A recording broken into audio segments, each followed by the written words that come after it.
ኢትዮጵያ ውስጥ ኮሽ ሲል ያደፈጡ የሚነቁ የዘመናት ያልተቋረጠ የጠላትነት ስሜት ያላቸው አገራት አሉ።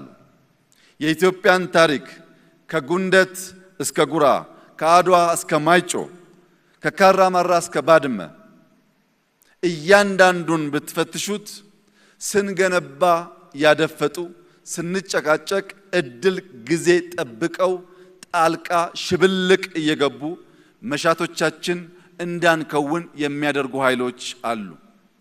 በዚህ የሽብልቅ ጉዞ በእኛ ስንፍና በነሱ ጊዜን በመጠቀም የሽብልቅ ጉዞ የጥንቱን ታሪክ ብንተው በቅርቡ ቀይ ባህርን ያጣንበት አጋጣሚ የዚህ እኩይ ታሪካዊ ክስተት አንዱ መገለጫ ነው።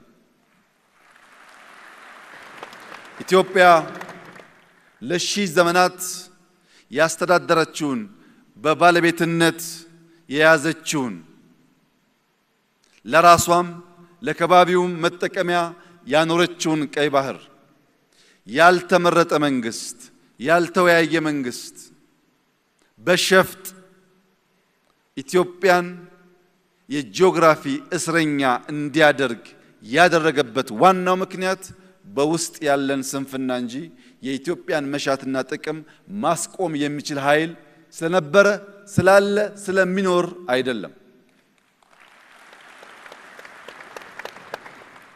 ሁልጊዜም ጥቅማችን አሳልፈን የምንሰጠው ስንገነባ ያልነበሩ ስንሿኮት ስንጣላ የሚያንዣብቡ አሞሮች ስላሉ ነው።